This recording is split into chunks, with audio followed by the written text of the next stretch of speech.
જિલ્લાના આદપોકાર ગામે કુંડમાં ડૂબી માતા બે દીકરીઓના મોત, એક પળમાં ઉજળ્યું હસતું રમતું ઘર। ગીર સોમનાથ જિલ્લાના કોડીનાર તાલુકાના આદપોકાર ગામે બનેલી કરુણ ઘટનાએ સમગ્ર પંથકમાં અરેટાટી પ્રસરી જવા પામી છે। શિવ મંદિર નજીક આવેલા કુંડમાં માતા અને તેની બે નાની દીકરીઓ પડી જતા ત્રણેયના ડૂબી જવાથી થયેલા મોતે ગામમાં હાહાકાર મચાવી દીધો છે। એક પળમાં હસતું રમતું પરિવાર શોકમાં ગરકાવ થઈ ગયું છે। મળતી માહિતી મુજબ ઘટના શિવ મંદિર પાસે આવેલા જૂના કુંડ પાસે બની હતી। ગામના લોકોના જણાવ્યા અનુસાર માતા પોતાની બે દીકરીઓ સાથે મંદિર તરફ ગઈ હતી। તે દરમિયાન અચાનક કોઈ કારણસર ત્રણેય કુંડમાં પડી ગયા। કુંડ ઊંડું અને ખુલ્લું હોવાથી બહાર નીકળવું મુશ્કેલ બન્યું હતું। આસપાસ કોઈ સુરક્ષા જાળી કે રેલિંગ ન હોવાને કારણે અકસ્માત ગંભીર સાબિત થયો હોવાની ચર્ચા છે। સ્થાનિક લોકોના કહેવા પ્રમાણે બંને બાળકીઓ પાણીમાં ડૂબી જતા સ્થળ પર જ તેમનું કમકમાટીભર્યું મોત થયું હતું। માતાને ગામ લોકોએ અને આસપાસના યુવાનોની મદદથી બહાર કાઢી તાત્કાલિક સારવાર માટે હોસ્પિટલ ખસેડવામાં આવી હતી, પરંતુ સારવાર દરમિયાન તેમણે પણ અંતિમ શ્વાસ લીધા હતા। હોસ્પિટલના કોરિડોરમાં પરિવારજનોના આક્રંદે હાજર લોકોને પણ આંસુ આવી ગયા હતા। ઘટનાની જાણ થતાં જ ગામમાં શોકની લાગણી છવાઈ ગઈ હતી। ઘરના આંગણે શોકમગ્ન વાતાવરણ વચ્ચે સગા સંબંધીઓ અને ગામ લોકો ઉમટી પડ્યા હતા। નાનકડી દીકરીઓના નિર્જીવ દેહ જોઈ માતા પિતાના હૈયા ચીરાઈ ગયા હોય તેવું દ્રશ્ય સર્જાયું હતું।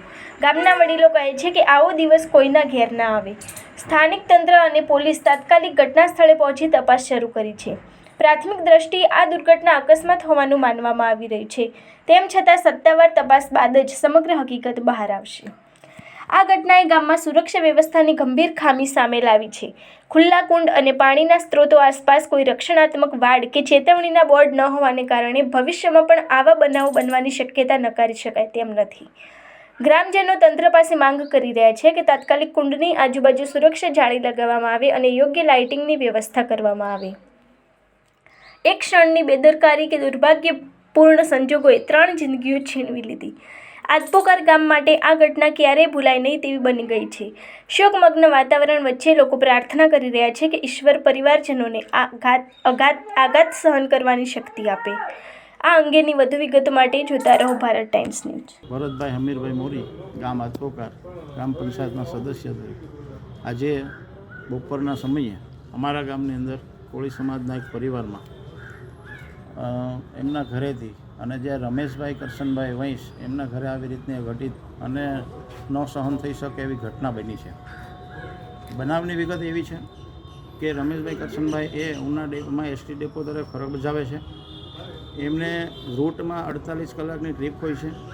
બે રાતનો સખત ઉજાગરો હોવાથી સવારે એ પોતાની નોકરીમાંથી 12:30 ઘરે આવ્યા। એમના બૈરાએ એને જમવાનું દીધું।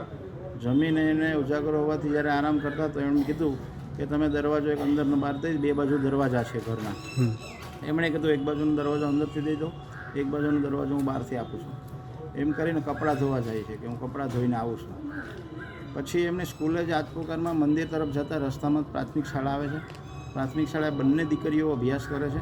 રીતિકા જે મોટી દીકરી છે ધોરણ 4માં અભ્યાસ કરે છે, નાની દીકરી એન્જલ છે તે ધોરણ 2માં અભ્યાસ કરે છે। આશરે એમની ઉંમર 10 વર્ષ અને 7-8 વર્ષ જેવી છે।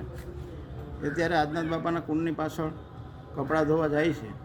એ દરમિયાન કોઈ જો ઘટના બની કોઈને ખબર નથી, પણ આપણે એવું જાણીએ કે ભાઈ એક દીકરી છે એનો પગ લપટતા એને બચાવવામાં મોટી દીકરી અને એના મમ્મી ત્રણે એ કુંડની અંદર જાય છે અને ત્રણ ડેડ એને ડૂબી જાય છે।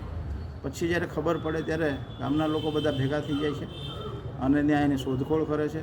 તો સૌ પ્રથમ પાણીમાંથી ઈલાબેનની બોડી મળે છે। એમને તાત્કાલિક 108 દરમિયાન કોડીનાર રાનાવાડા હોસ્પિટલ લાવવામાં આવે છે। ડૉક્ટરોએ ત્યાં એમને સારવાર આપતા ફરજ ઉપર એમને ડેથ જાહેર કર્યા હતા। પછી પાછું જ્યારે બીજા બધા તરવૈયાઓ જે આવી ગયા છે અને કુંડની અંદર શોધખોળ કરતા એમની નાની દીકરી એન્જલ એને પછી મળી છે। એમને પણ જ્યારે નીકળી ત્યારે ત્યાં જ કંઈ હતું નહીં, પણ એમને પણ 108 દ્વારા રાનાવાડા હોસ્પિટલમાં લેવામાં આવ્યા। ત્યાં પણ ફરજ પરના ડૉક્ટરોએ એમને ડેથ જાહેર કરી છે। અને સૌથી છેલ્લે જે મોટી દીકરી રીતિકા છે એમની ડેડ બોડી મળી છે। એમને બી લઈ આવ્યા છે રાનાવાડા હોસ્પિટલમાં। ત્રણે એમનું આવી રીતે અકસ્માત મૃત્યુ થયું છે અને ત્યાંથી એમને સરકારી દવાખાના કોડીનારમાં હાલ પીએમમાં લઈ આવ્યા છે।